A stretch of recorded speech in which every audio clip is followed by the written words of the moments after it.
देखिए other function क्या है तो मेंटेन ऑफ पीएच, तो ब्लड क्या करेगा पीएच को भी मेंटेन रखेगा। अब सबसे पहले सवाल होता है कि पीएच है क्या। तो देखिए हमारा जो भी टिश्यू फ्लूइड काम करेगा, इवन डाइजेशन का जो भी बायोकेमिकल रिएक्शंस होगा शरीर के अंदर, मेटाबॉलिज्म के अंदर चाहे कैटाबॉलिज्म के अंदर, एनाबॉलिज्म और कैटाबॉलिज्म, तो मेटाबॉलिज्म में जितने भी बायोकेमिकल रिएक्शंस होंगे वो सारे रिएक्शंस एक पर्टिकुलर पीएच पे वर्क करेगा। PH that means concentration of hydrogen. या देख रहे थे वहां पे H+ आयन के बारे में, वहां पे भी पढ़े थे कहाँ आरबीसी में, हीमोग्लोबिन में, ठीक है। उसका जो फंक्शंस होता है CO2 को रिलीज करने के साथ साथ हाइड्रोजन आयंस को भी मेंटेन रखता है।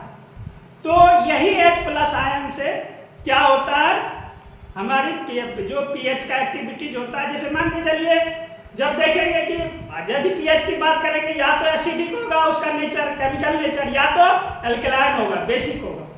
तो एसिडिक में क्या होगा हाइड्रोजन जो होगा वो H+ आयन ज्यादा होगा।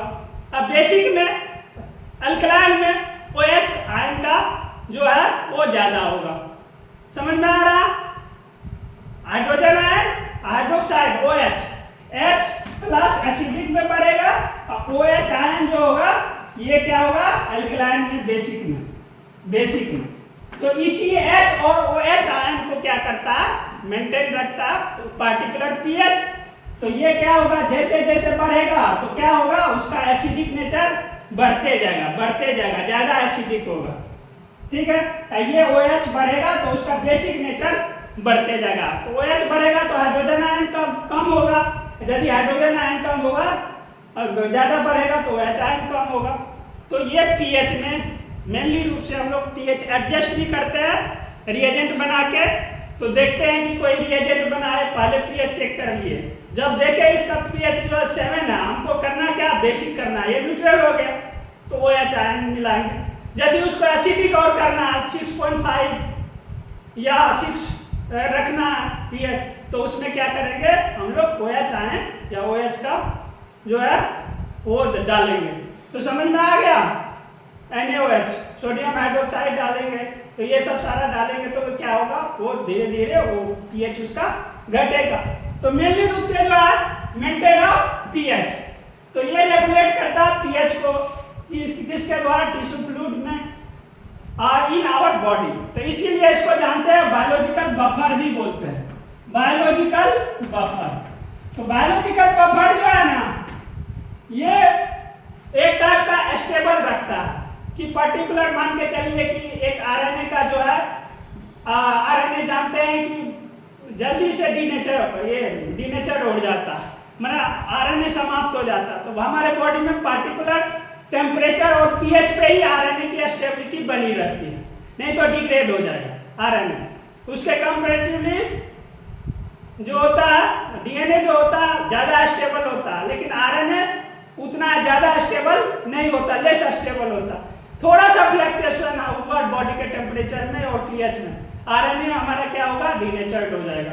जैसे मान के चलो आरएनए आप लैब में भी आइसोलेट किया, तो आरएनए को आइसोलेट करने के लिए फिर आरएनए एंजाइम ये सब सारा डालना पड़ेगा। सॉरी, इसमें जो है वो आरएनए तो डिग्रेड करेगा, वो डिग्रेड होने से बचाने के लिए आरएनए लेटर ये सब सारा डालना पड़ेगा, तब फिर आरएनए जो होगा और -80 डिग्री मेंटेन रखना पड़ेगा हमेशा, तब फिर आरएनए आपका सेफ रहेगा यदि लैब में कोई वर्क कर रहे हैं तब।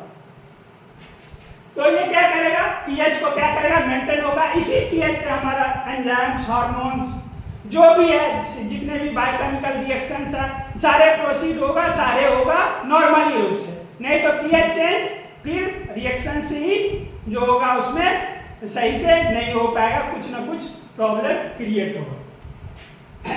ब्लड क्लॉटिंग जानते हैं कि ब्लड क्लॉटिंग में क्या होता है, यदि इंजर्ड हुआ तो एक्सेस लॉस ऑफ ब्लड हो जाता तो उसको रोकता है क्लॉटिंग के द्वारा। तो उसमें देखे क्लॉटिंग फैक्टर फाइब्रिनोजेन है ना, फाइब्रिन ये सब सारा प्रोथ्रोम्बिन है ना, जितने भी प्लेटलेट फैक्टर है ये सब सारे मिलके क्या करता है ब्लड को क्लॉट कर देता।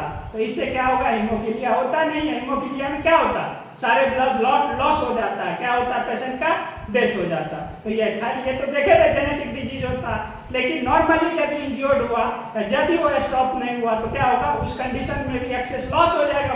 तो ज़्यादा हो जाता है तो देखते हैं अलग से क्या होता है, उसको ब्लड डोनेट किया जाता है, अलग से ब्लड दिया जाता है।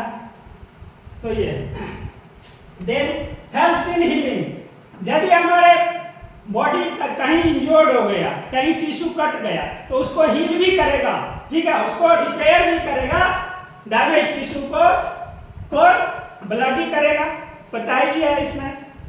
तो मेनली इसमें कौन करेगा, बेसोफिल और एस्नोफिल हेल्प्स इन हीलिंग, हीलिंग में हेल्प करेगा। ये भी नीट के लिए बहुत ही ज्यादा इंपॉर्टेंट है।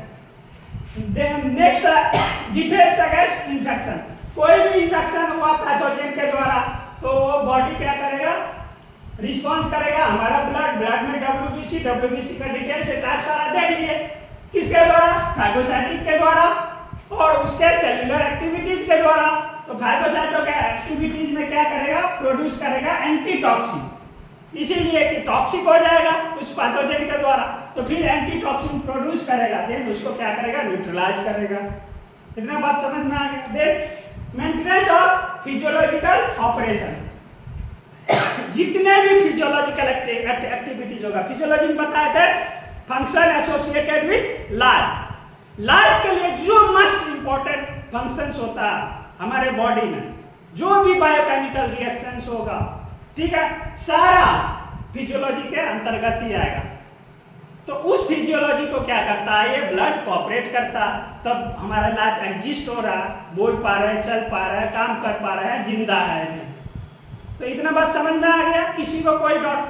तो यही सब सारे जो है ब्लड का क्या है, फंक्शंस है, जो देखिए कि कितने इंपॉर्टेंट है, क्यों वेरी वेरी इंपॉर्टेंट है हमारे बॉडी के लिए ब्लड नहीं तो फिर कुछ नहीं। वैसे कहते हैं जल ही जीवन है, तो जल भी जीवन है, साथ साथ बॉडी को सर्वाइव करने के लिए साथ साथ ये सारे भी फ्लूइड होना चाहिए, है ना। जल तो है ही, जल के बिना तो है ही नहीं जिंदगी, तो पहला स्टेप में जल ही आता है। लेकिन यदि शरीर की भी बात करें तो जल के साथ साथ क्या होगा, हमारे फ्लूइड भी है, सिर्फ पानी से नहीं जिंदगी चल सकती है ना। उसके लिए टिश्यू को न्यूट्रिएंट चाहिए, वो फंक्शन करने के लिए, काम करने के लिए। ओके, ठीक है, कोई दिक्कत?